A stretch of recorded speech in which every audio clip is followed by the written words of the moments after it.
জিহাদের ডাক এসেছে চল, সেখানে শ্যামল ছায়া নেই, সেখানে আছে ফিনকি দিয়ে রক্ত বের হওয়ার প্রতিযোগিতা।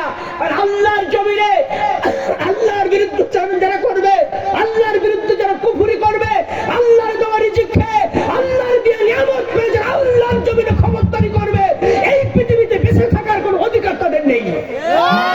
এখানে তারাই রাজত্ব করবে, এখানে তারাই থাকবে। এটা আল্লাহ রাব্বুল আলামিনের নিরঙ্কুশ ক্ষমতাকে, নিরঙ্কুশ সার্বভৌমত্ব থেকে মেনে নিয়েছে। এই পৃথিবীর রিজিক, এই পৃথিবীর অক্সিজেন, এই পৃথিবীর নাজ নিয়ামত রহমত বরকত সব শুধু মুমিনদের জন্য। কথা বলেন। আমরা খুশি হয়েছি আমাদের মাহফিলের প্রধান বক্তা হাফেজ মাওলানা মাহফুজুর রহমান ভাই এসেছেন। আলহামদুলিল্লাহ বলি, প্রধান বক্তা পৌঁছে গেছেন। আহলান ওয়া সাহলান মুআজ্জাজ মেহমান কানা আমিন। আর যে বলে আমিন। আব্বাজান, তো ইউসুফ আলাইহিস সালাম স্বেচ্ছায় জেল মেনে নিয়েছেন এবং তিনি কি বলেছেন তার আরেকটি জবাব দেন। সূরা ইউসুফ আল্লাহ রাব্বুল আলামিন এই কথা বলছেন যে ইউসুফ আলাইহিস সালাম জেলে যাওয়ার আগ মুহূর্তে আরেকটি দোয়া করেছেন। ইউসুফ আলাইহিস সালাম বললেন, আল্লাহ রাব্বুল আলামিনকে তিনি জানিয়ে দিলেন, ওয়া ইল্লা তাসরিফ আন্নী কাইদাহুন্না আসবু ইলাইহিন্না ওয়া আকুম মিনাল জাহিলিন।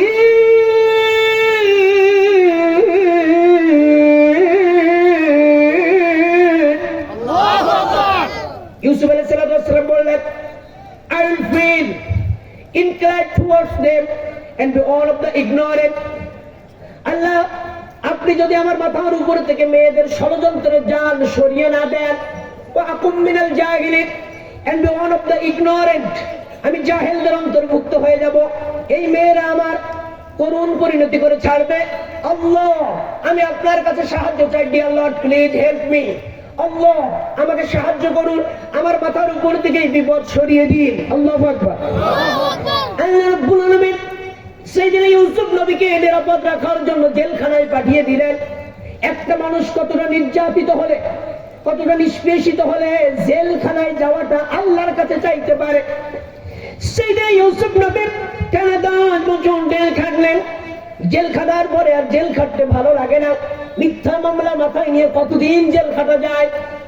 এই মিথ্যা মামলার ধারাবাহিকতা এখন আছে না নাই? কতক্ষণ লাগে না? এটা ছিল, আছে, থাকবে। ইউসুফ নবী একজন নবী, নিষ্পাপ মানুষ, মাসুম বেগুনাহ।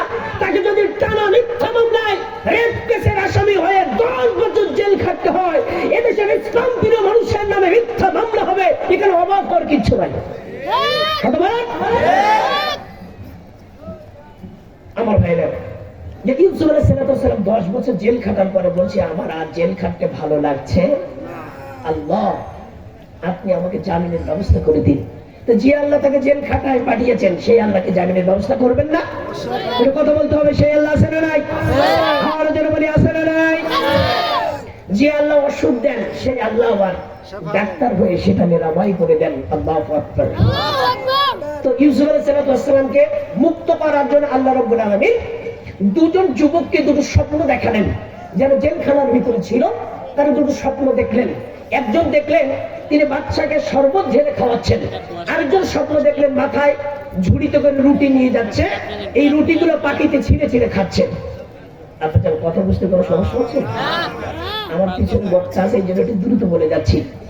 আমি পিছনে কথা বলি তো খুব রিল্যাক্সে কথা বলি, তখন এখানে আরো অনেক আলোচনা, অনেক মাল মেট্রি আছে, অনেক উপাদান আমি যোগ করি, ওইটা আজকে পারছি না। তাহলে আরো বিষয়টা প্রাণবন্ত করে বুঝাতে পারতাম, কিন্তু আমার পিছনে বক্তা আছে, কিন্তু আমাকে দ্রুত বলে যেতে হচ্ছে, অনেক কিছু কাটছাট করে আমাকে শুধু আগাতে হচ্ছে। সেই দিনে ইউসুফ আলাইহিস সালাম শব্দ তাবির জানতেন, ব্যাখ্যা জানতেন। ওই দুজন যুবক ইউসুফ আলাইহিস সালামের কাছে এসে বললেন, হে আল্লাহর প্রিয় বান্দা, আমরা দুটো স্বপ্ন দেখেছি। কি স্বপ্ন? একজন স্বপ্ন দেখেছি বাচ্চাকে শরবত পান করাচ্ছি, আরেকজন স্বপ্ন দেখেছি মাথায় ঝুড়িতে করে রুটি নিয়ে যাচ্ছি, পাখিতে ছিঁড়ে ছিঁড়ে খাচ্ছে। এই স্বপ্নের ব্যাখ্যা কি হবে? সেই দিনে ইউসুফ আলাইহিস সালাম বললেন, স্বপ্নের ব্যাখ্যা হলো, তোমরা একজন জামিনে মুক্তি পেয়ে চলে যাবে, আরেকজনকে ফাঁসিতে ঝুলিয়ে বাচ্চা হত্যা করবে। ঠিক কিছুদিন পর একজনকে ফাঁসিতে ঝুলানো হলো এবং তার ঝুলন্ত লাশ পাখিতে ছিঁড়ে ছিঁড়ে খেলো। আরেকজন ঠিকই যখন জামিনে মুক্ত হয়ে চলে যাচ্ছে, সেদিনে ইউসুফ নবী বলেন, যুবক তুমি যেহেতু জামিনে চলে যাচ্ছ, বাদশার সঙ্গে তোমার দেখা হবে, কথা হবে, তুমি বাদশাকে বলো আমার জামিনের ব্যবস্থা যেন করে। সুবহানাল্লাহ। যুবক বাদশার দরবারে কাজে আত্মনিয়োগ করলেন বটে, কিন্তু যুবকের মনে নাই ইউসুফ নবীর কথা। কিন্তু যিনি ইউসুফ নবীকে জামিন দিতে চান, সেই দ্য সাস্টেইনার, দ্য ক্রিয়েটর আল্লাহ রাব্বুল আলামিন তো ভুলে যাননি। আল্লাহ রাব্বুল আলামিন স্বয়ং বাদশাকে স্বপ্ন দেখালেন। বাদশা স্বপ্ন দেখলেন 7টি মোটা তাজা গরু 7টি দুর্বল গরুকে খেয়ে ফেলছে। এটা আবার কেমন আজীব স্বপ্ন। বাদশা বললেন, তোমরা কারা এই স্বপ্নের ব্যাখ্যা দিতে পারবে? রাষ্ট্রীয় ব্যাখ্যাকারীরা পরাস্ত হলো। টোটাল স্বপ্নের ব্যাখ্যাকারীরা সবাই ফেল, কেউ ব্যাখ্যা দিতে পারলেন না। আর যেটা দিলেন বাদশার মনোভূত হলো না। ওই যুবক যখন বাদশাকে সম্মান ছেলে খাওয়াচ্ছিলেন, তখন তার কর্ণকুহুরে আওয়াজ এলো। বাদশা যেন একটা স্বপ্নের ব্যাখ্যা নিতে বেকার। যুবক বললেন, বাদশাজি, আপনি যে স্বপ্নের ব্যাখ্যা নিতে চান, আমাকে আপনি জেলখানায় যাওয়ার পারমিশন দেন। আমি জেলখানাকালীন একজন আল্লাহর প্রিয় বান্দাকে আমি জেলখানার ভিতরে দেখেছি, যিনি স্বপ্নের ব্যাখ্যা করতে পারেন। আল্লাহু আকবার। বাদশা বলেন, you go to the prison, যাও তুমি জেলখানায় যাও, আমার স্বপ্নের ব্যাখ্যা নিয়ে এসো। তাফসীরে তাবারিতে লেখা, যুবক যখন গেছে তখন একটা কাপড় মুড়ি দিয়ে, লজ্জায় লাল হয়ে যুবক গেছে, একটা কাপড় মুড়ি দিয়েছে, লজ্জায় মুখটা লাল। কারণ ইউসুফ নবী যে একটা দায়িত্ব দিয়েছিল, সেই দায়িত্ব তার মনে ছিল না। এই কারণে তিনি খুব লজ্জিত, দুঃখিত, অনুতপ্ত। এই জন্য কাপড় মুড়ি দিয়ে ইউসুফ নবীর সামনে যখন হাজির, ইউসুফ নবী দেখে চিনে ফেলেছেন। ও যুবক, কি ব্যাপার, এত লজ্জা পেয়ে গেছো কেন? যুবক বললেন, হে আল্লাহর প্রিয় বান্দা ইউসুফ, আপনি আমাকে মাফ করে দিন, আপনার ব্যাপারে আমি বাদশাকে বলতে ভুলে গিয়েছিলাম। ইউসুফ নবী এক অপূর্ব ক্ষমার নিদর্শন হয়ে গেলেন এবং বললেন, যুবক, তুমি ভুলে যাওনি, বরং শয়তান তোমাকে ভুলিয়ে দিয়েছে। আল্লাহু আকবার। কি অপূর্ব ক্ষমা! বলছে না, তুমি ভুলে যাওনি, শয়তানই তোমাকে বলতে দেয়নি। আল্লাহু আকবার। বলো, তুমি কি জন্য আমার কাছে এসছো? বলছে, আমাদের বাদশার স্বপ্ন দেখেছেন 7টি মোটা তাজা গরু 7টি দুর্বল গরুকে খেয়ে ফেলছে, এর ব্যাখ্যাটা কি হবে? ইউসুফ নবী একটা কন্ডিশন দিলেন, একটা শর্ত দিলেন, তুমি বাদশাকে দিয়ে বলো এই স্বপ্নের ব্যাখ্যা যদি বাদশা নিতে চায়, তাহলে তার আগে যেন আমার জামিন দেয়, আমার জামিন দিলেই কেবল আমি ব্যাখ্যা করবো। সুবহানাল্লাহ। বাদশাকে বললেন, বাদশা বলছে, আমি তো এটাই চাচ্ছি, কারণ মুখ থেকে না, আমি চাচ্ছি তিনি আমার সামনে দাঁড়িয়ে ব্যাখ্যাটা করুন, আমি নিজের কানে শুনতে চাই। তুমি যে বলো তার জামিন মঞ্জুর। আল্লাহু আকবার। ইউসুফ নবী আসলেন, এসে এক পাশ সালাম দিয়ে, প্রেসিডেন্ট সালাম দিয়ে দাঁড়িয়ে গেলেন। বাদশা অনেকগুলো ভাষায় তার সঙ্গে কথা বললেন। ইউসুফ নবী কম যান না, ইউসুফ নবী তার থেকে আরো বেশি ভাষায় বাদশার সঙ্গে কথা বলেছেন। বাদশা বুঝলেন খুব জ্ঞানবান যুবক, এই যুবক সাধারণ কোন যুবক। তো বলছে, যুবক, আমাদের স্বপ্নের ব্যাখ্যা কি হতে পারে? কি ব্যাখ্যা? বলছে, 7টি মোটা তাজা গরু 7টি দুর্বল কাবু গরুকে খেয়ে ফেলছে, এটা কি করে সম্ভব? বলছে, বাদশাজি, আগামী 7 বছর মিশরে অনেক ফসল হবে। 7টা মোটা তাজা গরু মানে 7 বছর অনেক ফসল হবে। আর পরের 7 বছর মিশরে কিছুই হবে না, দুর্ভিক্ষ লেগে যাবে, খরা লেগে যাবে। ওই পরের 7 বছর এই আগের 7 বছরের উৎপাদিত ফসল রবি শস্য দিয়ে পরের 7 বছর চলতে হবে। এই জন্য আল্লাহ আপনাকে টেকনিক্যালি, আল্লাহ আপনাকে ইশারা ইঙ্গিতের স্বপ্নে বুঝিয়ে দিয়েছেন। সো বি কেয়ারফুল, আপনি সতর্ক হন পরের 7 বছর, যাতে করে আপনি এই প্রথম 7 বছরের ফসল দিয়ে রিকভারি দিতে পারেন। এই জন্য প্রথম 7 বছর ফসল ফলান। বাদশা পড়েছে বেকায় দায়, এই দায়িত্ব আমি কাকে দেব? যার কাছে দেই সে তো মেরে কেটে তো লুটপাট করে ফেলে। তো মিশরে 7 বছর ফসল ফলাবে এমন লোক, নির্ভরযোগ্য লোক আমি কোথায় পাবো? রব্বুল আলামিন কোরআন থেকে সমাধান দিয়েছেন। আল্লাহ রব্বুল আলামিন বলছেন, বাদশার দরবারে যখন এই আলোচনা চলছিল, আল্লাহ রব্বুল আলামিন বলতেছেন, পৃথিবীবাসীরা শোনো, সাইয়েদনা ইউসুফ আলাইহিস সালামের সামনে যখন এই আলোচনা হচ্ছিল, আল্লাহ রব্বুল আলামিন বলেন, ওয়ালা জাআলনি আলা খাজাইনিল আরদ ইন্নী হাফিজুন Alim.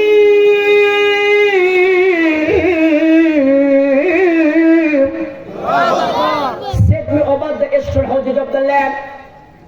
I will guard them with full knowledge. As a minister of finance in Misr, Yusuf আলাইহিস সালাম বললেন, বাদশাহজি আপনি লোক খুঁজে পাচ্ছেন না, নির্ভরযোগ্য লোক খুঁজে পাচ্ছেন না, এ দায়িত্ব আপনি আমাকে দেন। ইন্নী হাফিজুন আলিম, I will indeed guard them with full knowledge. এই ব্যাপারে আমি পূর্ণ জ্ঞানবান, এই ব্যাপারে আমি স্পেশালিস্ট, আমি অভিজ্ঞ মানুষ। আপনি টেনশন করবেন না। অর্থমন্ত্রী কাকে বানাবেন, অর্থ মন্ত্রণালয়ের দায়িত্ব কাকে দিবেন, এই ব্যাপারে আমি ইন্নী হাফিজুন আলিম, আমি হেফাজতকারী, উত্তম ব্যবস্থাপক, উত্তম রক্ষক। সুবহানাল্লাহ। আমরা ভোটের আগে হিসাব দেই, হলফনামায় যে আমার কিচ্ছু নাই, আমি ছিলাম এতিমখানায়, 2 বার সোনা আছে বউর নামে ব্যাংকে, আমার কিচ্ছু নাই। নির্বাচনে জেতার পরে থেকে আমেরিকায় বাড়ি কেনে, কানাডায় বাড়ি কেনে, কথা বলুন। অথচ আগে হিসাব দেয় কিচ্ছু নাই, উনি এতিমখানায় ছিলেন, এতিম মানুষ, নিঃস্ব, অসহায়। এই জন্য ইউসুফ নবী বলছে, বাদশাহ নির্ভরযোগ্য লোক খুঁজে পাচ্ছেন, এই দায়িত্ব আপনি আমাকে দেন। এই যে মিনিস্টার অফ ফাইন্যান্স ইন মিশর, মিনিস্ট্রি, এই অর্থ মিনিস্ট্রির দায়িত্ব আপনি আমাকে দেন। এই ব্যাপারে আমি স্পেশালিস্ট, আমি অভিজ্ঞ, একটা টাকা তো শ্রম হবে না। আল্লাহু আকবার। ইউসুফ আলাইহিস সালামের হাতে তিনি অর্থমন্ত্রীর দায়িত্ব তুলে দিলেন। সুবহানাল্লাহ। যে লোক 10 বছর রেপ কেসের মামলায়, ধর্ষণের মামলায় জেল কেটে বের হলেন, আমার আল্লাহ রাব্বুল আলামিন তাকে মিশরের অর্থমন্ত্রীর দায়িত্ব বসাই দিলেন। কে তিনি? আলহামদুলিল্লাহ। বসেন বসেন, ফিরোজ ভাই আমার কাছে আসেন, বসেন। ওকে, আমাদের এক ভাই দোয়া চাইতে এসেছেন। ওকে, বসেন বসুন। তো সেই দিন ইউসুফ আলাইহিস সালামের হাতে আল্লাহ অর্থমন্ত্রীর দায়িত্ব তুলে দিলেন। সুবহানাল্লাহ। তাহলে রিজিকের জিম্মাদারি কার হাতে? সম্মানের মালিককে। যে লোক 10 বছর জেল কেটে বের হলো, সেই লোক হলো দেশের অর্থমন্ত্রী। আল্লাহু আকবার। তাহলে আল্লাহ মেঘনা চাইতে বৃষ্টি দেন, তিনি কে? আর যারা বলে তিনি কে? এই জন্য সূরা ফাতিহার ভিতরে এক ব্যক্তি দৈনিক 17 বার ঘোষণা দেন, মালিক ইয়াউমিদ্দিন, কিয়ামত দিবসের মালিক কে? আল্লাহ। আর যারা বলে তিনি কে? আল্লাহ। The owner of the day of recompense। আমি যদি ধ্যান সুন্দর করে বলি, the ruler of the day of recompense, কিয়ামত দিবসের মালিক কে? আর যারা বলি কে? আল্লাহ। এই আয়াতটি যদি আমি ইন্দোনেশিয়ান ভাষায় অনুবাদ করি তাহলে বলবো পেম্বালাসান হাবিব বাঙ্গুসা। এই আয়াতটি যদি আমি হিন্দি ভাষায় অনুবাদ করি তাহলে বলবো,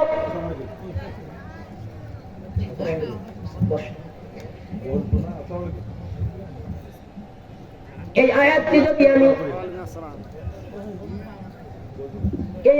যদি আমি উর্দু ভাষায় অনুবাদ করি তাহলে বলবো ইনসাফকে দিন কে হাকিম। এই আয়াতটি যদি আমি রাশিয়ান ভাষায় অনুবাদ করি তাহলে বলবো ফলস্তিনিনু ইয়াবুজদাইয়ানিয়া। এই আয়াতটি যদি আমি চাইনিজ ভাষায় অনুবাদ করি তাহলে বলবো পাউ ইং ইয়ে দাজো। এই আয়াতটি যদি আমি জাপানি ভাষায় অনুবাদ করি তাহলে বলবো সাইকনু সাবাকিনু হিনু সিসাই সানি। এই আয়াতটি যদি আমি কোরিয়ান ভাষায় অনুবাদ করি তাহলে বলবো সিম্ফানে নারিশ যোগানাস্তুতা। এই আয়াতটি যদি আমি তেলুগু ভাষায় অনুবাদ করি তাহলে বলবো তিরুপতি নানি কি স্বামী। এই আয়াতটি যদি আমি সিন্ধি ভাষায় অনুবাদ করি তাহলে বলবো কিয়ামত জেদি হে জো মালকা হে। এই আয়াতটি যদি আমি তামিল ভাষায় অনুবাদ করি তাহলে বলবো তিন পুনারি আলী বাদিউম আবানি। এই আয়াতটি যদি আমি নরেন্দ্র মোদীর প্রদেশ গুজরাটের ভাষায় অনুবাদ করি তাহলে বলবো তে কিয়ামত না দিয়াসনো মালিক সে। এই আয়াতটি যদি আমি আফগানিস্তানের পুস্তু ভাষায় অনুবাদ করি তাহলে বলবো দৌড়ি ছিলে যা যা মালিক দে। এই 15টি ভাষার ভিতরে সব থেকে উত্তম, সব থেকে অলংকার সমৃদ্ধ শ্রুতি মধুর ভাষা হলো আরবি। যে আরবি ভাষায় আল্লাহ কোরআন লিখেছেন, বললা সুবহানাল্লাহ। এজন্য একজন মুমিন দৈনিক 17 বার ফরজ নামাজের ভিতরে ঘোষণা দেন মালিক ইয়াউমিদ্দিন।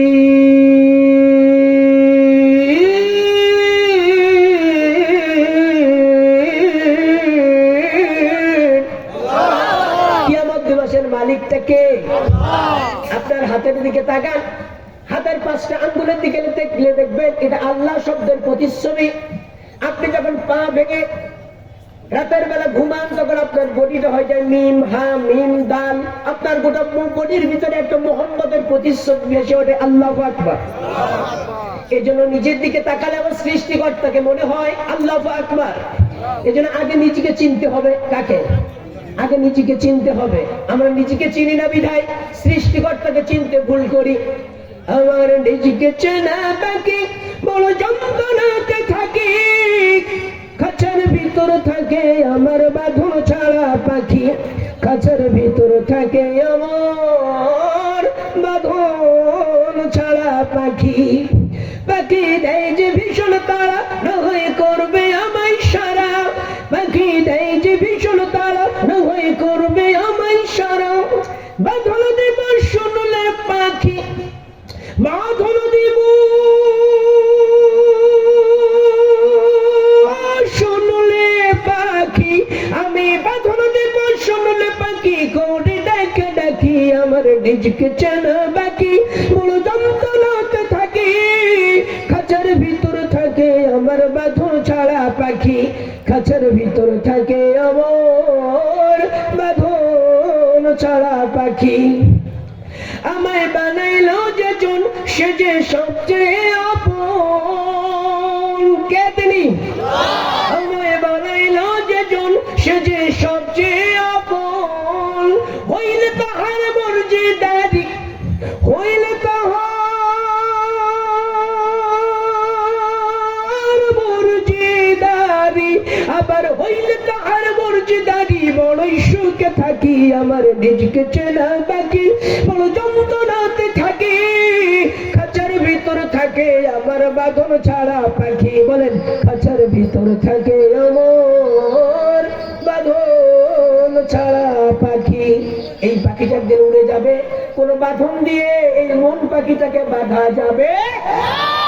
এই জন্য রব্বুল আলামিন বলেন, এভরিবডি টেস্ট মি ডেথ, আও কামা ক্বালা আল্লাহু তাআলা, কুল্লু নাফসিন, কতকার প্রত্যেকটি প্রাণ মৃত্যুর স্বাদ নিবে, এটা আল্লাহর ওয়াদা। এই জন্য বাড়াবাড়ি করা চলবে। Come to the point dear audience. ইউসুফ নবী অর্থমন্ত্রীর দায়িত্ব হয়ে পাওয়ার পরে আল্লাহ রাব্বুল আলামিন তার সম্পর্কে আরেক সুন্দর একটি কথা শুনিয়ে দিয়েছেন। আল্লাহ রাব্বুল আলামিন বললেন, অর্থমন্ত্রী হওয়ার এই সিচুয়েশনকে আল্লাহ কোরআন থেকে ফেস করছেন। আল্লাহ বললেন, وَكَذَلِكَ مَكَّنَّا لِيُوسُفَ فِي الْأَرْضِ يَتَبَوَّأُ مِنْهَا حَيْثُ يَشَاءُ.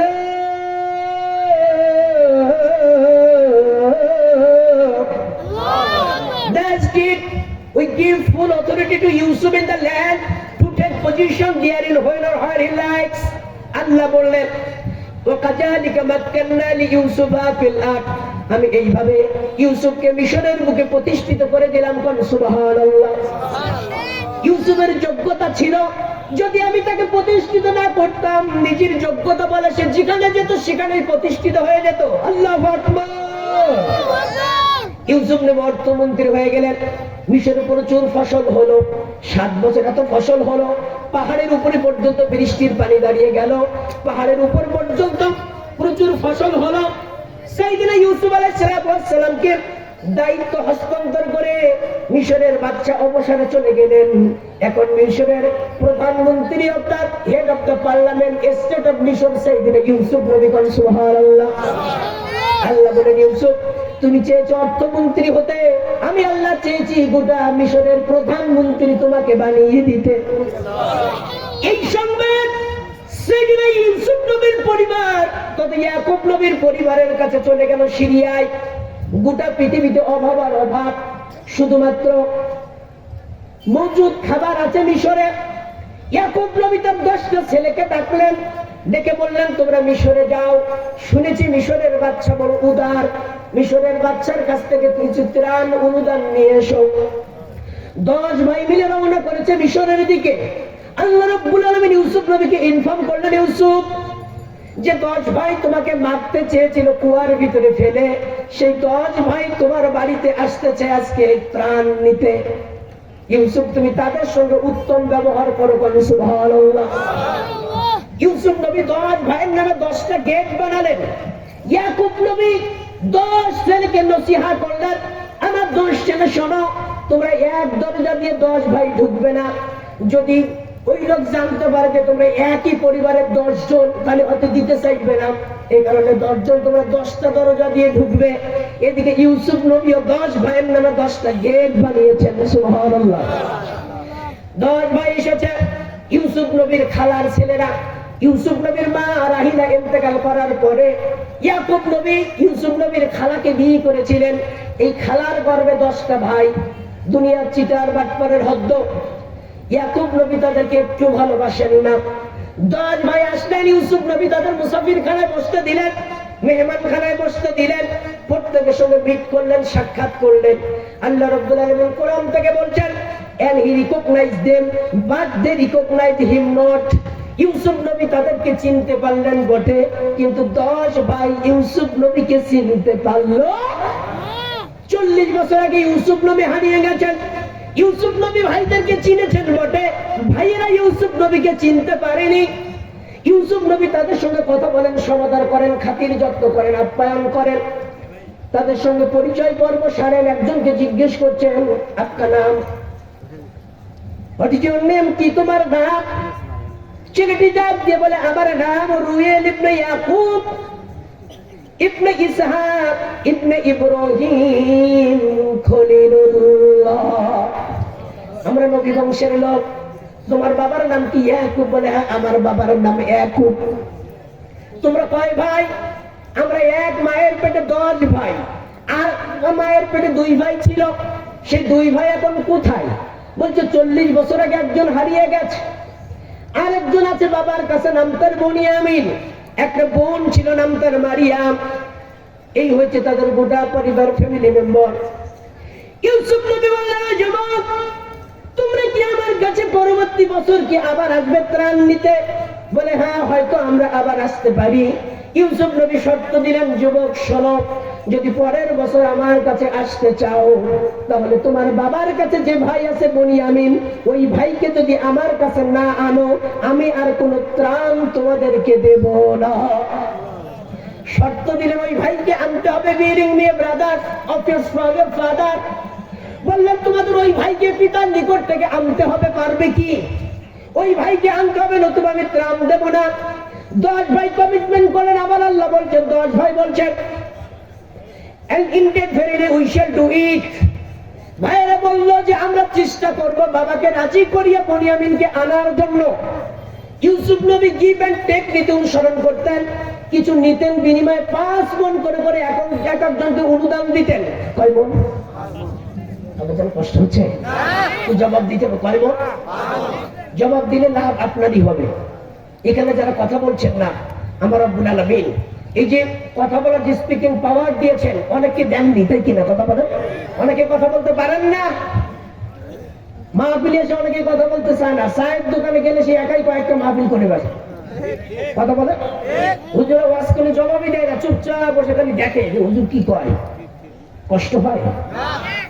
একটু জবাব দিলে কষ্ট হবে? এক চোর গেছে চুরি করতে।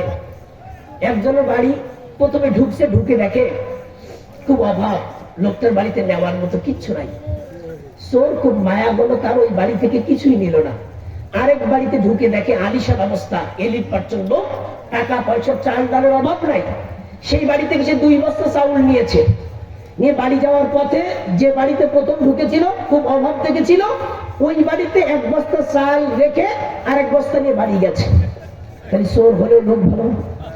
বাড়ি নিয়ে হিসাব করতেছে, আমি যে বাড়ি থেকে 2 বস্তা চাউল এনেছি, এই ভদ্রলোক যখন সকালে 2 বস্তা চাউল পাবে না, তখন খুব গালিগালাজ করবে, অভিশাপ দিবে, আমার কিছু গুনাহ হবে। আর যে বাড়িতে কিছুই ছিল না, এই ভদ্রলোক যখন সকালে 1 বস্তা চাউল পাবে, খুব খুশি হবে, আমার জন্য দোয়া করবে, কিছু সওয়াব হবে।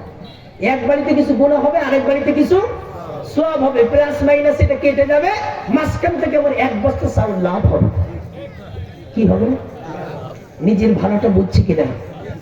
এখানে জবাব দিলে আপনারই কল্যাণ হবে। আল্লাহ নবী বলছেন, হুইজ বুদ্ধিমান কোন ব্যক্তি? আল কাইয়িসু মান দানা নাফসাহু আমিলা লিমা বাদাল মাউত। আল্লাহ নবী বলছেন, who control his nafs and work for the look of hereafter. তিরমিজি শরীফের হাদিস, আল্লাহ নবী বলেছেন ওই ব্যক্তির বুদ্ধিমান এবং চালাক যে তার নফসটাকে কন্ট্রোল করে, এই কন্ট্রোলিং পাওয়ার তার হাতে থাকে, আর যে কাজগুলো সে করে এটা মৃত্যু পরবর্তী জীবনের জন্য কাজ করে। সুবহানাল্লাহ। এখানে বসে আছেন, এটা মৃত্যু পরবর্তী জীবনের জন্য কাজে লাগবে না? 1 ঘন্টা জ্ঞান অর্জন করলে 60 বছরের নফল ইবাদতের চাইতে সওয়াব। কষ্ট হয়? আপনাদের কষ্ট হচ্ছে? ছোট ছোট বাচ্চাদের হাত দিয়ে দান করাবেন। দান, মসজিদে গেছেন 10টা টাকা দিতে চান, ছোট্ট বাচ্চাটার হাতে দেন। একজন সাহায্য প্রার্থী, ভিক্ষুক আমরা বলবো না, কারণ ভিক্ষুক শব্দটা শুনতে কেমন লাগে। আমরা সাহায্য প্রার্থী বলবো। কি বলবো? সাহায্য প্রার্থী। ভিক্ষুক কারণ কোনো না কোনো সময় আপনি আমিও সবকিছু হারিয়ে মানুষের দাবি যেতে পারি, পারি কিনা? কথা বলেন। কি কথা বলে কেন? এই জন্য আমরা ভিক্ষুক শব্দটাকে ব্যবহার না করে আমরা সাহায্য প্রার্থী বলবো। কোন বাসায় যদি কেউ আসে সাহায্য নিতে 10টা টাকা দিয়ে, বাচ্চাকে বলবো যে 10টা টাকা সাহায্য প্রার্থীকে দাও। তাহলে ছোট বাচ্চার হাতে দিলে ছোট্ট বাচ্চা দান করা শিখবে। কি কথা বলেন? আপনি দিয়ে না, বাচ্চাটাকে দিয়ে দেওয়ান, ও দান করা শিখবে। একদিন দানের হাতটা প্রশস্ত হবে, ওর মাইন্ডটা ব্রড হবে, ও ব্রড মাইন্ডেড হবে। কি কথা বলুন? আর যদি বলেন একটু কথা ঠিক হবে? ঠিক। আমার ভাইরা, আজকে আমাদের ছোট ছোট প্রজন্ম মোবাইলে আসক্ত, গেম খেলায় আসক্ত, কিন্তু মুসলমানদের ওই টেকনোলজি, ওই জ্ঞান গরিমা নাই যে ইসলামী কিছু অ্যাপস বানাবে, ইসলামী কিছু জোকস বানাবে, ইসলামী কিছু কার্টুন বানাবে। ওই মেকানিজম আমাদের মাথায় নাই। আমরা এখনো আছে আমিন জোরে বলবো না আস্তে বলবো? আমরা কি তাকবীর 6 তাকবীর বলবো না 8 তাকবীর বলবো? আমরা কি চুলে কি মেহেদি রঙের হিজাব ব্যবহার করবো নাকি কালো রঙের ব্যবহার করবো? এদের মতো মাথা নষ্ট আছে? ওটা পৃথিবী যখন আকাশ বিজ্ঞান নিয়ে চিন্তা করছে, আর আমরা তখন আছি মেহেদির রং নিয়ে, কালো হবে না লাল হবে। যে কত আহাম্মকেরা! কি কথা বল? ইসরায়েলের দিকে গ্রেনেড মারতেছে আর আপনি তাসবিহ গুনতেছেন, কাম হবে? কথা বল না কেন? বলেন সুবহানাল্লাহ বলে দাঁড়িয়ে গেলে কাজ হবে? ওই মিসাইলের জবাব দিতে ওই টেকনোলজি নির্ভর জ্ঞান আপনার অর্জন করতে হবে। এইদিকে মুসলমানদের খাওয়া নাই, মুসলমান আছে খালি ফতোয়া নিয়ে। কি কথা বলুন? ভুল বলছি? এ জাতির কল্যাণ হবে না। এ জাতি এখনো এমন কিছু অহেতুক বিষয় নিয়ে পড়ে আছে যেগুলো ইসলামের কোনো সাবজেক্টই না। এর সেই সমস্ত তার সেবা বিষয় নিয়ে মুসলমানরা মাতামাতি করছে, দ্বিধা বিভক্ত হয়ে যাচ্ছে। আল্লাহদের হৃদায়াত নসিব করুন, আমিন। আর যারা বলে আমিন। একটা ইসলামিক কার্টুন বানাবে, এই মেকানিজম আমাদের নাই। এখন বাচ্চারা কার্টুনে আসক্ত, আপনি ওয়াচ করলে শুনবে না, ও কার্টুন দেখবেই। তাহলে ভারতীয় কার্টুন দেখার পরিবর্তে যদি ইসলামিক কার্টুন দেখবে, এই ইসলামিক কার্টুনটা তো দিতে হবে ওকে, নাকি? কথা বলে নাই তো এগুলা। একটা ছোট্ট মেয়ে গান গাচ্ছে, ছোট্ট মেয়ে, এখনো মুখে উন্নয়নের বয়স হয়নি, ছোট্ট বাচ্চা কি গান গাচ্ছে শুনেন। বাচ্চাটা বলতেছে, বয়স আমার হইল 20, 20তে কি হইছি বুড়ি, পাড়ার লোকে গল্প করে আমার বয়স নিয়া, আমার নাকি কোনোদিনও করবে না কেউ বিয়া। আমার মনের ব্যথায় আমি দেখাই মুখের কাছে, ফাঁস লাগাইয়া মইরা যাবো মন্ডল বাড়ির গাছে, আমি ফাঁস লাগাইয়া মইরা যাবো মন্ডল বাড়ির গাছে। এই প্রজন্ম সামনে, এদের ভবিষ্যৎ কি? আর ইউনিভার্সিটির গুলো দিকে তাকান, তারা স্বামী স্ত্রীর মতো জীবন যাপন করছে, সেখানে কোনো ধরাবাধা নিয়ম নাই, কেউ প্রতিবাদ করতে গেলেই বিপদ। কথা বলে? ইউনিভার্সিটি গুলোতে মসজিদে কারা যায় তালিকা করা হয়, মসজিদে কারা যাচ্ছে, হিজাব পড়লে বোরকা পড়লে তাকে প্রতিষ্ঠান থেকে বের করে দেওয়া হয়। আহা, এই জাতি কোথায় যাচ্ছে? এই প্রজন্ম যারা স্বামী স্ত্রীর মতো লিভ টুগেদার করে থাকছে, এটা তো 20 বছর পরে এই প্রজন্মের হাতে দেশের সকল বড় বড় দায়িত্ব আসবে, যার চরিত্র নেই। কি বলেন? Character is lost, everything is lost. যার চরিত্র নষ্ট, তার সবই নষ্ট। এই বাংলাদেশের ভবিষ্যৎ কি চিন্তা করে দেখুন। ছোট্ট বাচ্চাটা ঘুমিয়ে আছে, ওই ছোট্ট বাচ্চাটা ডেকে দেওয়ার দায়িত্ব আপনার। ফজরের রক্তে কাকে ডেকে কে দিবে? কথা বলেন।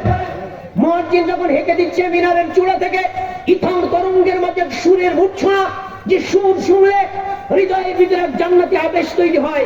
আজানের ধ্বনি শুনলে একজন মুমিন ঘরে বসে থাকতে পারে? ফজর রক্তে রাতে নিদ্রান্ত ভেঙে, রাতের নীরবতা ভেঙে মসজিদের মিনারের চূড়া থেকে বিলালি সুর মুয়াজ্জিন যখন হেঁকে দিচ্ছে, আসসালাতু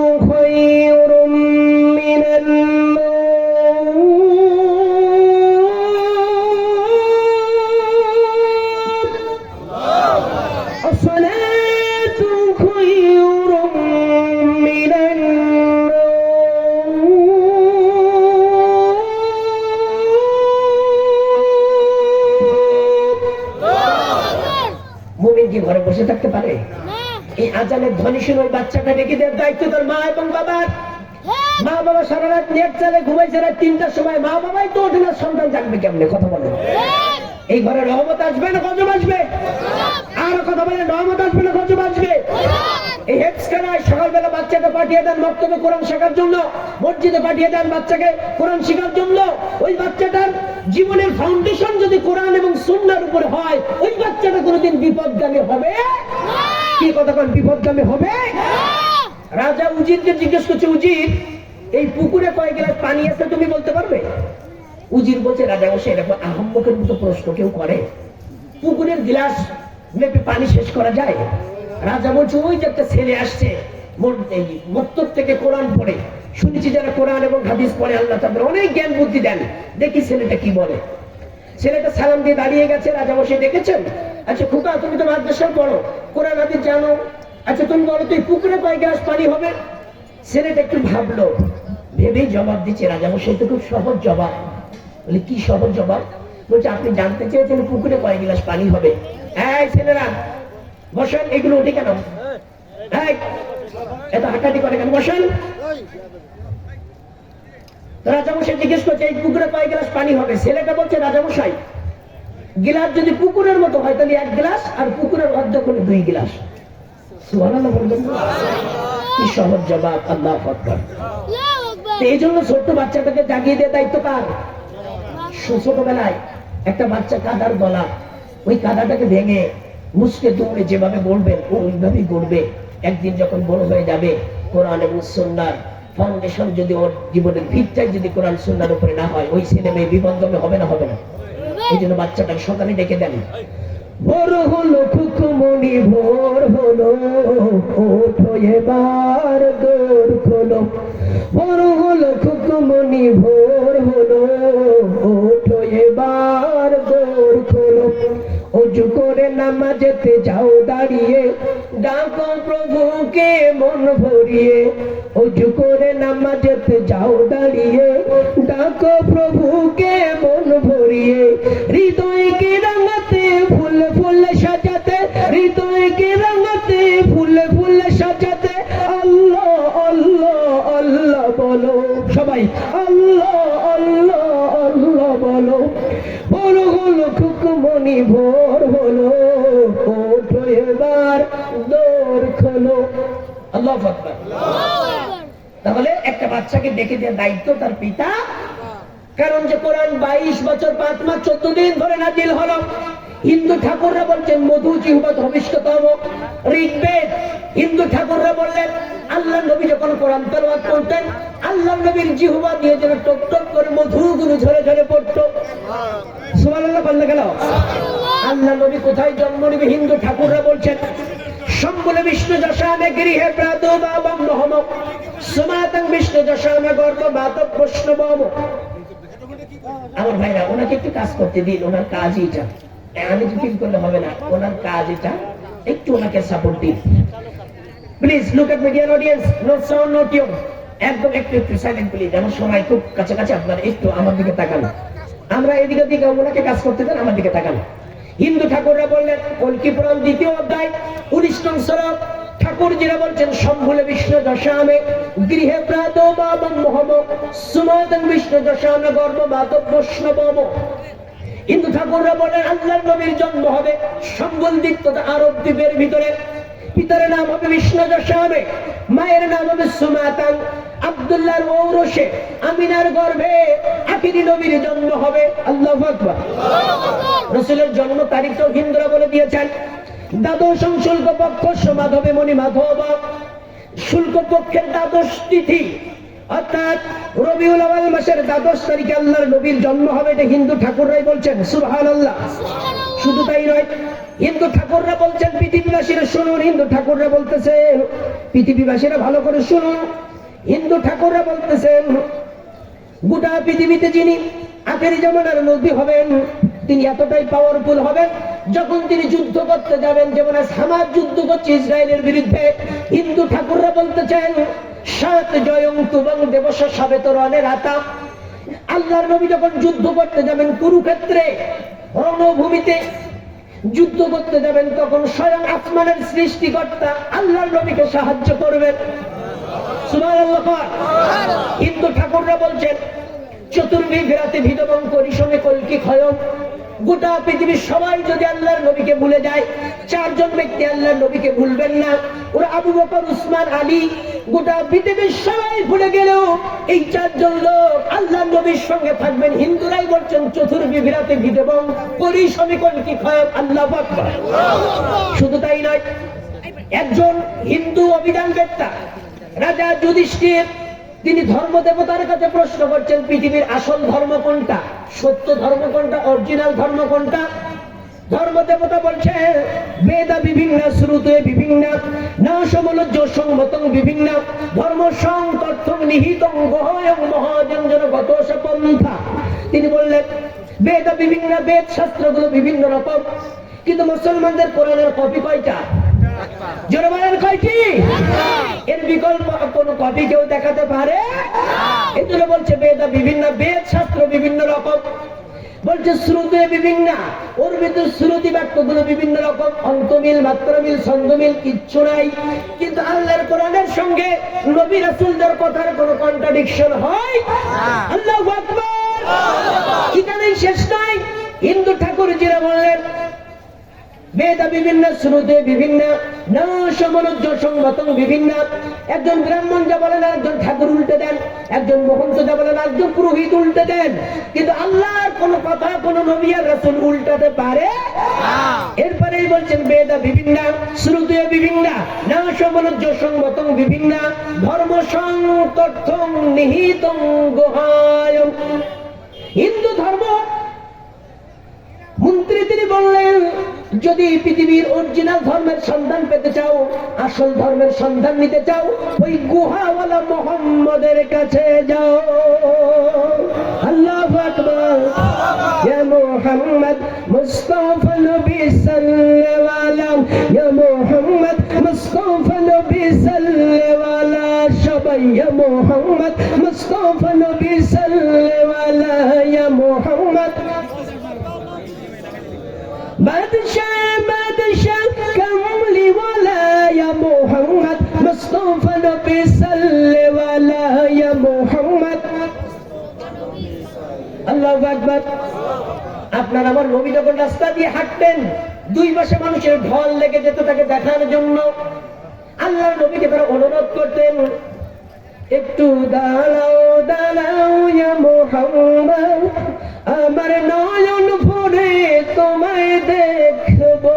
বলেন একটু দাঁড়াও দাঁড়াও ইয়া মুহাম্মদ, আমার নয়ন ভরে তোমায় দেখবো, আমার হৃদয় ভরে তোমায় দেখবো, দিলের সাদ মিটিয়ে তোমায় দেখবো। একটু দাঁড়াও দাঁড়াও ইয়া মুহাম্মদ, আমার নয়ন ভরে তোমায় দেখবো। এই নবীর যুদ্ধ সম্পর্কে হিন্দুরা বলতেছেন যখন তিনি যুদ্ধ করতে যাবেন স্বয়ং আসমানের দেবতারা, আসমানের সৃষ্টিকর্তা অর্থাৎ আল্লাহ তাকে সাহায্য করবেন। আল্লাহু আকবার। এই জন্য হামাস যুদ্ধ করছেন গোটা ফিলিস্তিনের এই ভূমিটা স্বাধীন ফিলিস্তিন হিসেবে দেখার জন্য জীবন দিয়ে তারা যেভাবে যুদ্ধ করছে। আল্লাহ রাব্বুল আলামিন বলছেন বুনিয়ানুম মারসুস, ওরা সীসা ঢালা প্রাচীর, ওদেরকে কোনোভাবেই পরাজিত করা যাবে না। এই জন্য সাইয়েদনা ইউসুফ নবী ভাইদেরকে শর্ত দিলেন আমার ভাইরা তোমরা যাও ফিরে, যদি তোমরা তোমাদের পিতার কাছ থেকে তোমাদের ভাইকে আনতে পারো, bring me brother of your from your father, যদি তোমাদের পিতার নিকট থেকে ওই ভাইটাকে আনতে পারো তাহলে আমি পুনরায় তোমাদের ত্রাণ দেব, নতুবা কোনো ত্রাণ দেব না। 10 ভাই কিছু কিছু সামগ্রী এনেছে প্রেসিডেন্টকে দেওয়ার জন্য, কিন্তু সাইয়েদনা ইউসুফ নবীকে যখন তারা কিছু দিতে চান 50 মণ ত্রাণ পেয়েছেন, 10 ভাই 5 মণ করে করে 50 মণ পেয়েছেন। বাদশাকে তারা কিছু দিতে চায়, আল্লাহ রাব্বুল আলামিন কোরআন থেকে বলতেছেন আলা তারাউনা আন্নী, বাদশা বললেন সি ইউ নট, তোমরা কি দেখো না আই হ্যাভ নো ক্রাইসিস, আমার কোনো ক্রাইসিস নাই। কোন সুবহানাল্লাহ। তোমরা যেটা এনেছো এটা তোমাদের কাছে রাখো। আই হ্যাভ নো নিড, আমার কোনো প্রয়োজন নাই। আমি ইউসুফ তোমাদের কাছ থেকে কিছুই গ্রহণ করব না। তোমরা যেটা এনেছো তোমরা এটা নিয়ে যাও। সেইদিন ইউসুফ আলাইহিস সালাম কিছু নিলেন না। 10 ভাই ফিরে গেলেন সিরিয়ায়। ইয়াকুব নবীর সামনে এরকম ফেলে দিলেন 50 মণ ত্রাণ। ইয়াকুব নবী বললেন, আমার 10 ছেলে বলো মিশরের বাচ্চার ব্যবহারটা কেমন? অমায়িক ব্যবহার, তুলনা হয় না। পৃথিবীর অন্যান্য দেশ থেকে বহু লোক এসেছে ত্রাণ নিতে, বাচ্চা তাদের সঙ্গে এত আন্তরিক হননি, এত সুন্দর ব্যবহার করেননি, এত বেশি সময় দেননি, সমাদর করেননি, যেটা আমাদেরকে বেশি স্পেশালিটি দিয়েছেন, প্রায়োরিটি দিয়েছেন। এত বেশি খেদমত করেছেন, আমাদের অতুলনীয়। বাবা তিনি শর্ত দিয়েছেন, আমরা যদি আবার সেখানে যেতে চাই আমাদের ভাই বনিয়ামিনকে নিয়ে যেতে হবে, নতুবা তিনি কোনো ত্রাণ দিবেন না। ইয়াকুব নবী চিৎকার দিয়ে উঠলেন, থামো, আমি তোমাদেরকে বিশ্বাস করেছিলাম ইউসুফের ব্যাপারে, আমার ইউসুফকে তোমরা হারিয়েছো, ইউসুফের ব্যাপারে মিথ্যা বলেছো, আর বনিয়ামিনের ব্যাপারে আমি অবশ্যই বনিয়ামিনকে তোমাদের সঙ্গে দেব। তোমরা চিটার বাটপারের হতো, কথায় কথায় মিথ্যা বলো, ওয়াদা দিয়ে ওয়াদা খেলাপ করো, কোনোভাবেই বনিয়ামিনকে দেব না। 10 ভাই ত্রাণের বস্তাগুলো খুলে দিলেন। ত্রাণের বস্তাগুলোর ভিতর থেকে যে যা কিছু তারা নিয়ে গিয়েছিলেন সিরিয়া থেকে সব কিছু বের করে দিলেন। বাবা দেখুন, মিশরের বাচ্চা এত উদার, আমাদের কাছ থেকে কিছুই রাখেননি, কিছুই নেননি, বরং সবকিছু ফেরত দিয়েছেন। বনিয়ামিনকে নিলে যে তিনি ফেরত দেবেন এতে কোনো সন্দেহ নেই। অনেক কথা বলার পরে বাবা রাজি হয়ে গেলেন। পরবর্তী বছর তারা বনিয়ামিনকে নিয়ে যখন মিশরে গেলেন, সেই ইউসুফ নবী 10 ভাইকে একটা রুমের ভিতরে বসতে দিলেন। বনিয়ামিনকে একান্ত পার্সোনাল রুমে ডেকে নিলেন, ভিড় করলেন, সাক্ষাৎ করলেন। বনিয়ামিনকে দেখে অপলক চেয়ে থাকে। জিজ্ঞেস করলো, যুবক তোমার নাম কি? বনিয়ামিন বলে, আমার নাম বনিয়ামিন ইবনে ইয়াকুব ইবনে ইসহাক ইবনে ইব্রাহিম খলিলুল্লাহ। আমার দেশে হুজুররা শুধু ইসমাইলের কুরবানির ওয়াজ করে, ইসহাকের ওয়াজ কেউ করে না। ইসহাক ও ইব্রাহিম নবীর ছেলে, তিনিও নবী। আল্লাহু আকবার। এত বরকত দিয়েছেন আল্লাহ ইসহাকের বংশে।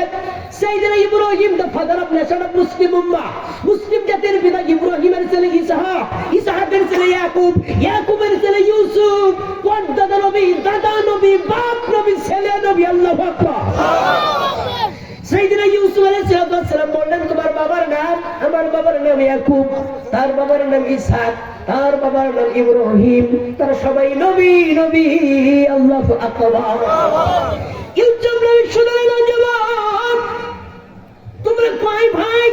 বনিয়ামিন বলেন, আমরা 2 ভাই ছিলাম, আর 10 ভাই হচ্ছে আরেক মায়ের পেটে 10 ভাই, ওরা পাশের রুমে।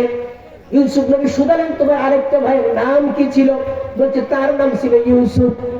ইউসুফ নবী বললেন, তিনি এখন কোথায় আছেন? বনিয়ামিন বলছে, আমি জানি না কোথায় আছে। ইউসুফ নবী তাকে বুকে জড়িয়ে ধরে শুধু কান্না করে। ও বনিয়ামিন, হয়তো চিনতে পারোনি ছোট ভাই আমার, 40 বছর আগে আমি হারিয়ে গিয়েছিলাম, মিশরের বাজারে বাজারে বিক্রি হয়েছি, দাঁড়ে দাঁড়ে ঘুরেছি। আজ আল্লাহ রাব্বুল আলামিন আমাকে head of the parliament state of মিশর বানিয়ে দিয়েছেন। বনিয়ামিন চেয়ে দেখো, আমি তোমার হারিয়ে যাওয়া ভাই, আমার নাম ইউসুফ। 2 ভাই জড়িয়ে ধরে কান্নার আবেগ উঠলে উঠে, একজন আরেকজনকে জড়িয়ে ধরে অঝরে কাঁদে। ইউসুফ নবী বললেন, বনিয়ামিন, তোমাকে নিয়ে আমি একটা গেম খেলতে চাই। বনিয়ামিন, আমি আমার বাবাকে, আমার পরিবারকে মিশরে আনতে চাই, এই জন্য আমি একটা গেম খেলতে চাই। বনিয়ামিন শোনো, তোমার ত্রাণের বস্তার ভিতরে আমার পানি পালের পিয়ালাটা ঢুকিয়ে দিয়ে তোমাকে চোর সাব্যস্ত করে আমি রেখে দেব, আর বলবো তোমার গোটা পরিবারকে নিয়ে এসো। প্রাণ মোতাবেক বনিয়ামিনের বস্তার ভিতরে সেইটা ইউসুফ নবীর পানি পানের পিয়ালা, সোনার পিয়ালাটা ঢুকিয়ে বস্তা সেলাই করে দেওয়া হলো, এবং শর্ত দেওয়া হলো কেউ যদি চুরি করে তাহলে তাকে লকআপে ঢুকাতে হবে এবং রেখে দিতে হবে। 10 ভাই এবং বনিয়ামিন 11 জন মিলে যখন ত্রাণ নিয়ে মিশরের প্রধান শহরের গেট পার হয়ে যেতে চাচ্ছে, ইউসুফ নবীর শিকানো সৈনিকেরা তাদের পথ রোধ করে দাঁড়ালেন। সৈনিকেরা বললেন, দাঁড়াও, তোমরা তো চোর, চুরি করেছ। 10 ভাই চিৎকার দিয়ে উঠলেন, আমাদের বডি ফিগার, আমাদের চেহারা স্বরূপ, আমাদের আচার ব্যবহার থেকে কি চোর মনে হয়? সামনে কথা বলো, আমরা কখনো চোর ছিলাম না, আমরা 10 ভাই কখনো চুরি করিনি। মিশরের সৈন্যরা জিজ্ঞেস করে, 10 ভাই তোমরা চুরি করোনি ভালো কথা, তোমাদের সঙ্গে যে আরেকটা ভাই এসেছে, এই ভাইয়ের ব্যাপারে তোমাদের পার্সোনাল ওপিনিয়নটা কি, তোমাদের মতামতটা কি? 10 ভাই বলছে ওর আরেকটা ভাই ছিল, সে চুরি করে এলাকা ছেড়েছে, এ চুরি করলেও করতে পারে। নাউজুবিল্লাহ করেন না? এত অনুকম্পা, এত অনুগ্রহ, এত ডোনেশন যাদের জন্য দিলেন। তারা বলছে যে তার আরেকটা ভাই ছিল চোর, সে চুরি করে পালিয়েছে, এ চুরি করলেও করতে পারে। নাউজুবিল্লাহ বলছে তাহলে তাকে কি তল্লাশি করা যায়? জি, অফকোর্স, কেন নয়। তো তার বস্তা খুলে দেখে ইউসুফ নবী সেই পানের পেয়ালাটা রয়ে গেছে। 10 ভাই চিৎকার করে উঠছে, দেখো বলেছিলাম না ও চুরি করলে করতে পারে। বলছে যে তাহলে তো তাকে নিয়ে যেতে হবে, তাকে লকআপে ঢুকাতে হবে। বাচ্চা শর্ত দিয়েছেন যিনি চুরি করবে তাকে রেখে দিতে হবে। 10 ভাই মাথায় হাত দিয়ে রাস্তার ভিতরে বসে গেছে। তাফসিরে লেখা 10 ভাই এখন পড়ছে বিপদে। ইউসুফকে হারিয়ে বাবা কাঁদতে কাঁদতে অন্ধ হয়ে গেছে। এখন বনিয়ামিনের ব্যাপারে কি বলবো? যদি বলি বনিয়ামিন চুরি করে ধরা খেয়েছে, কথা জীবনে বিশ্বাস করবে না, কারণ আমরা দুনিয়ার সিটার, দুনিয়ার সারা জীবন মিথ্যা বলেছে, আমাদের কথা বাবা বিশ্বাস করে। ইউসুফ নবী তার ভাইকে আটকে দিলেন। এর আগে তাফসিরে লেখা একটা স্পেশাল একটা ঘর বানিয়েছেন ইউসুফ নবী। সে ঘরের ওয়ালের ভিতরে ক্যালিওগ্রাফার দিয়ে ক্যালিওগ্রাফ করেছেন এভাবে যে ইউসুফ নবীকে যখন নিনুয়ার জঙ্গলের কুয়ার ভিতরে 10 ভাই ফেলে মারতে চেয়েছিল, সেই সময় এক ভাই তাড়া করেছিল, এক ভাই রশি বের করেছিল, এক ভাই ছুরি বের করেছিল। ইউসুফ নবী এক ভাইয়ের জামার ভিতরে পালালেন, লুকালেন, আশ্রয় চাইলেন, dear brother please help me. তো এই অবস্থাটা পুরাটাই তিনি ওয়ালের ভিতরে আঁকলেন, একে ঘরটা রেডি করে রাখলেন। 10 ভাই এসে বনিয়ামিনের ব্যাপারে সুপারিশ করতে। ইউসুফ নবী বললেন এই ঘরে আপনারা বসেন, দেখি আপনাদের ভাইয়ের ব্যাপারে কি ব্যবস্থা নেওয়া যায়। তো ওরা ঘরের ভিতরে বসে কেউ কেউ ঘরের ডেকোরেশন দেখে, খাবার ছিল, কেউ কেউ খাবার খাচ্ছে, কেউ কেউ কথা বলছে কি করা যায়, বাবাকে কি সান্ত্বনা দেব।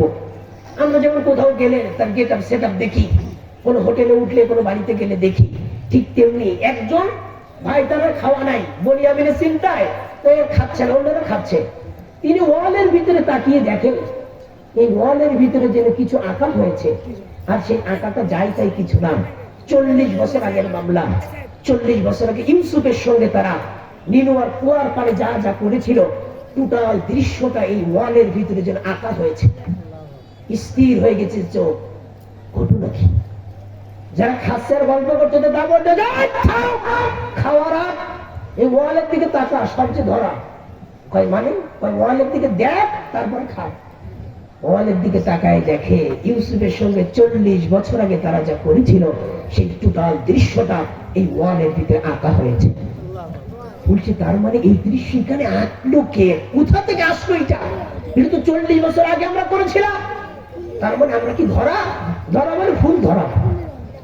ইউসুফ নবী একেবারে সময় মতো দরজায় এসে মুস্কি হেসে দাঁড়িয়ে গেছেন।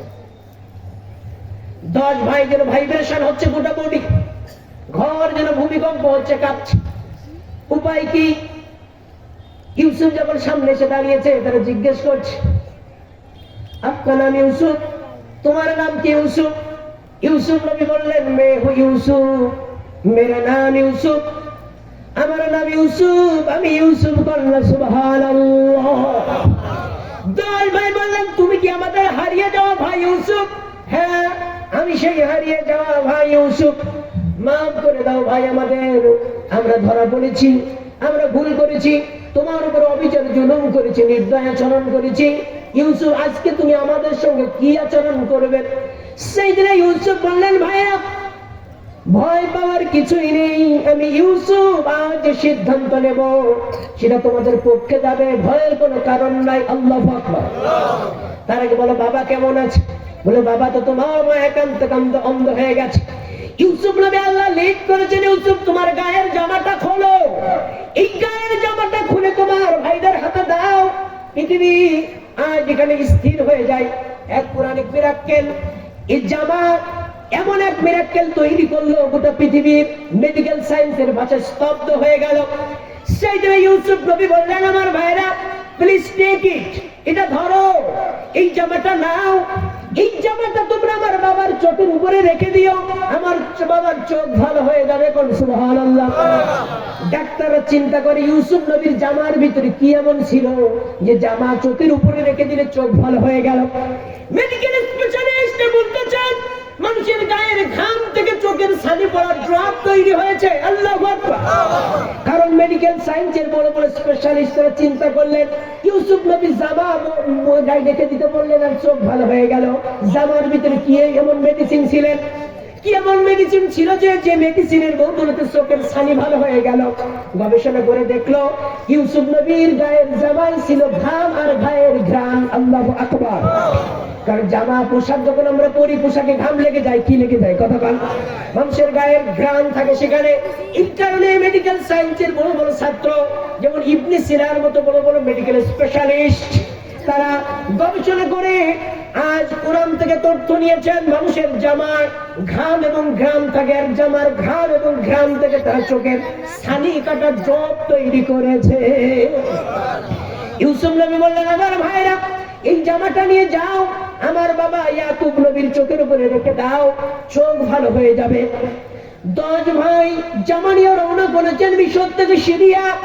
সেই জন্য ইয়াকুব নবী ইন্তজার করছেন, পরিবারের সদস্যদেরকে ডেকে বলছে শোনো, আমি ইয়াকুব যেন আমার নাকে ইউসুফের ঘ্রাণ পাচ্ছি। পরিবারের সদস্যরা বলে বুড়া তোমার কি ভীমরতি ধরেছে? বুড়া বয়সে মানুষের ভীমরতি ধরে। ইউসুফ হারিয়ে গেছে 40 বছর আগে, আর তুমি এখন যে ইউসুফের ঘ্রাণ পাও, পাগলামি থামাও। ইয়াকুব নবী বলে না গো না, আমি ইয়াকুব যেন আমার নাকে ইউসুফের ঘ্রাণ পাইতেছি।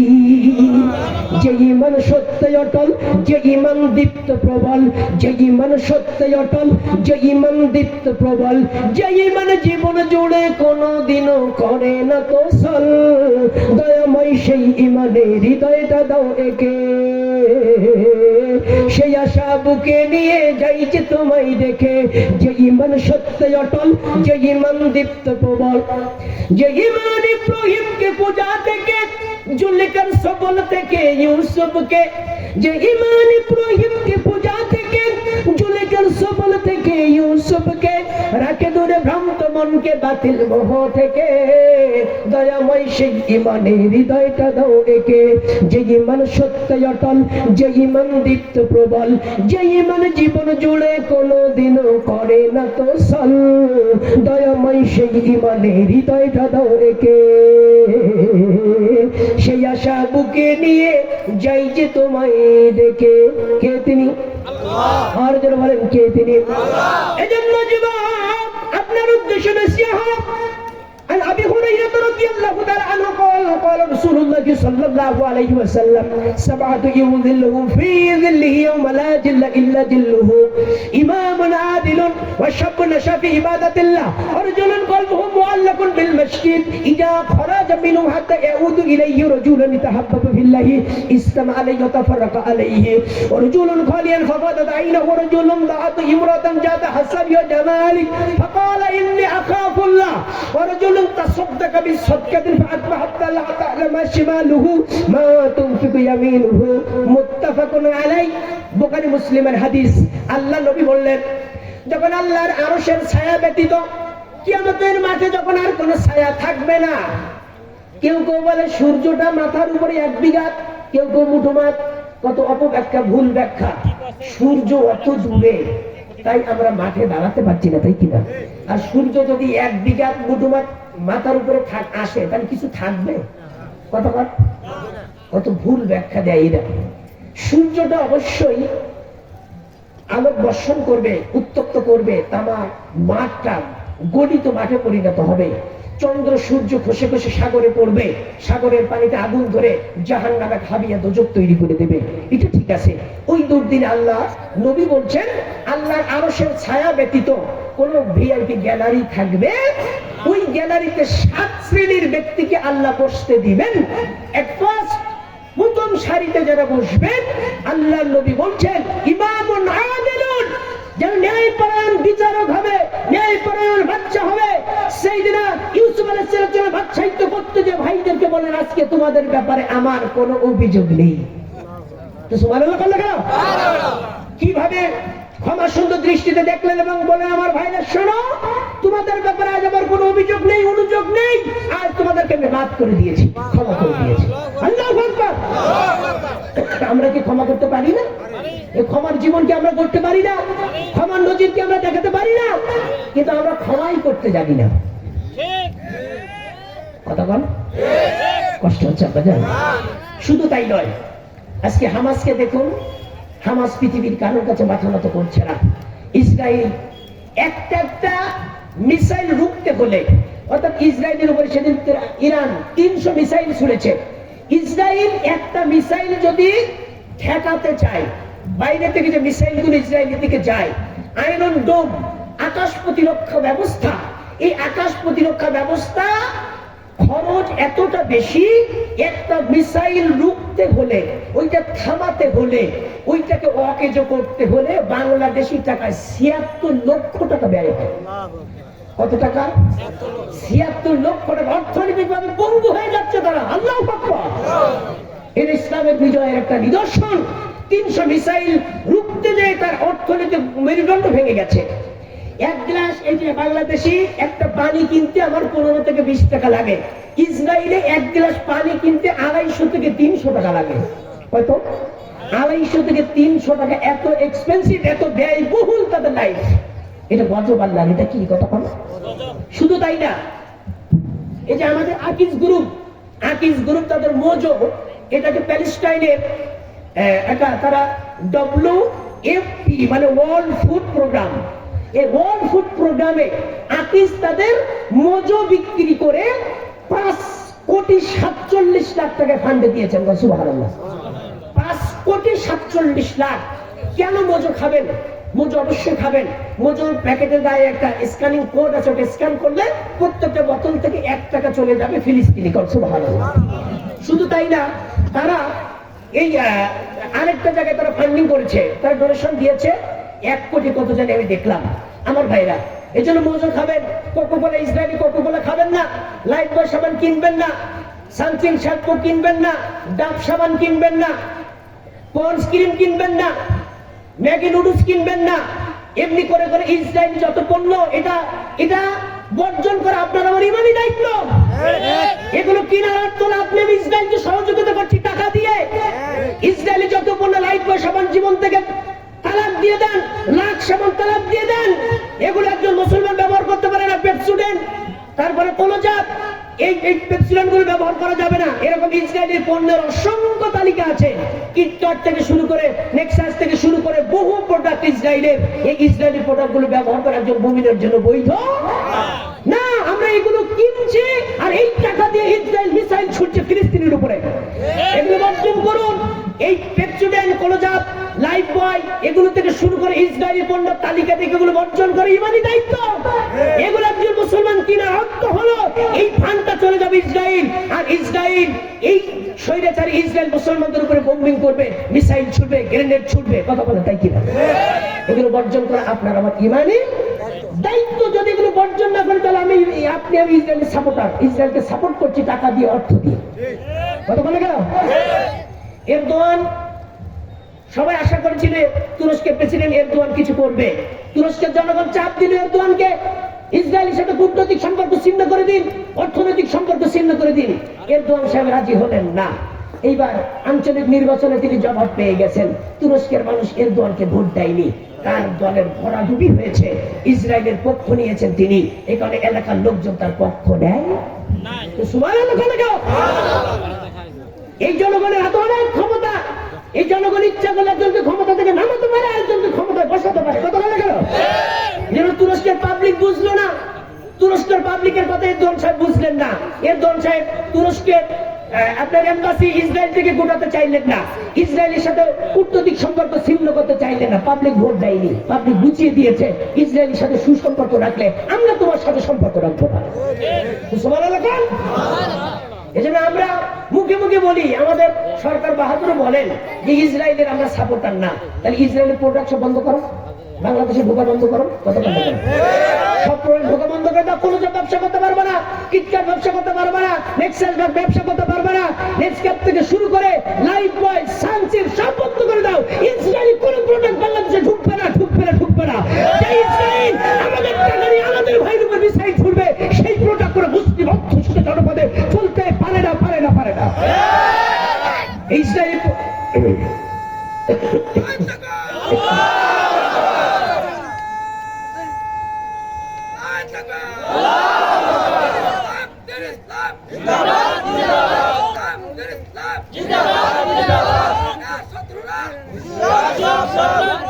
আমার ভাইরা, এগুলো বর্জন করে আপনার আমার দায়িত্ব কিনা? ইনশাল্লাহ বলি, হাত তুলি যে আল্লাহ এই প্রোডাক্ট গুলো থেকে আমাদের হেফাজত করুন। আল্লাহ এই প্রোডাক্ট গুলো কিনা থেকে আমাদেরকে বিরত রাখুন। আল্লাহ আমার মুসলিম ভাইদেরকে হেফাজত করুন। মানে আমিন। আমি আল মুস্তাফা, আমার নাম নেটে সার্চ দিলেই পাবেন আপনারা। ফিরোজ ভাই হলো আমার খুব কাছের বন্ধু। ফিরোজ ভাই হলো আমার খুব কাছের বন্ধু।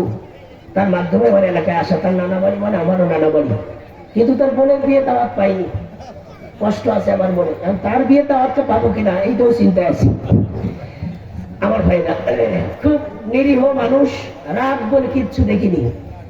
এত কঠিন কঠিন কথা বলেছে জীবন চলার পথে, কিন্তু ফিরোজ ভাই রাগ করে না, মুস্কি হেসে সব কিছু মিলিয়ে দেন। আল্লাহ পাক আলেমদের সাথে যে সখ্যতা তার তৈরি করে দিয়েছে, এই সখ্যতা আমৃত্যু বজায় থাক। সকল বলি আমিন। আর যদি মানে আমিন। Come to the point dear audience. সাইয়েদনা ইউসুফ আলাইহিস সালাম জামা পাঠিয়ে দিলেন বাবার জন্য। 10 ভাই বুক ভরা আশা নিয়ে রওনা করলেন সিরিয়ার দিকে, যে সিরিয়াটাকে কুড়ে কুড়ে খাচ্ছে পৃথিবীর সব বড় শক্তি।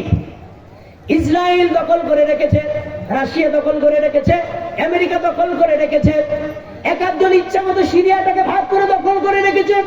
কিন্তু ভুলে গেলে চলবে না, পৃথিবীর অধিকাংশ নবী এবং রাসূল এসেছেন সিরিয়া। এখন সুবহানাল্লাহ, পৃথিবীর অধিকাংশ নবী এবং রাসূল এসেছেন সিরিয়ায়।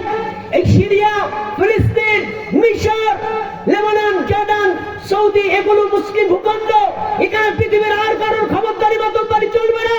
কেবলমাত্র শুধুমাত্র একমাত্র মুসলিম সালতানাতের অধীনে আল্লাহর সার্বভৌমত্ব রাজত্ব চলবে। পৃথিবীর কোন গদ্দার, পৃথিবীর কোন গপ্পার, পৃথিবীর কোন স্বৈরাচারী আরব ভূখণ্ডে পা রাখতে পারে না, পারে না, পারে না। এই অধিকার শুধু মুসলমানদের। আল্লাহ নবী যখন খালিদ বিন ওয়ালিদকে যুদ্ধে পাঠিয়েছেন, একটা যুদ্ধ খালিদ বিন ওয়ালিদ পরাজয় বরণ করেননি। যেদিন থেকে ইসলামের ঝান্ডা হাতে নিয়েছেন, সেদিন থেকে খালিদ বিন ওয়ালিদ ইসলামের পতাকা দেশে দেশে উড়িয়েছেন, ইসলামী রাজ্য সম্প্রসারণ করেছেন। তারই ধারাবাহিকতায় পৃথিবীর কোন গাদ্দারকে আরব ভূখণ্ডে বরদাস্ত করা হবে আজ হোক কাল হোক, তার পরাজিত হবে। এটা আল্লাহর কোরআনের ওয়াদা, তার ওয়াদা। দাও খোদা দাও এই ভুবনে ওমরের শাসন, দাও খোদা দাও এই ভুবনে ওমরের শাসন, দাও ফিরিয়ে, দাও ফিরিয়ে মুসলমানের, দাও ফিরিয়ে মুসলমানের পুনর্জাগরণ, দাও খোদা দাও এই ভুবনে ওমরের শাসন। ফিলিস্তিনের মুমিন বান্দা হাতে তাদের কোরআন ঝান্ডা, ফিলিস্তিনের মুমিন বান্দা হাতে তাদের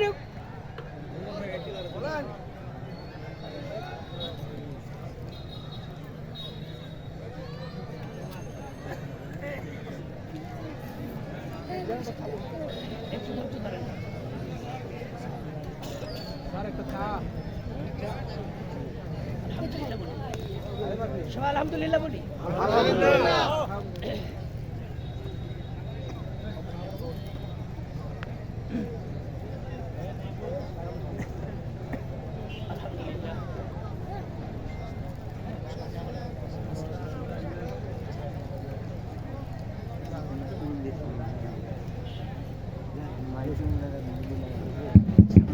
ফিলিস্তিনের মুমিন বান্দা হাতে তাদের কোরআন ঝান্ডা,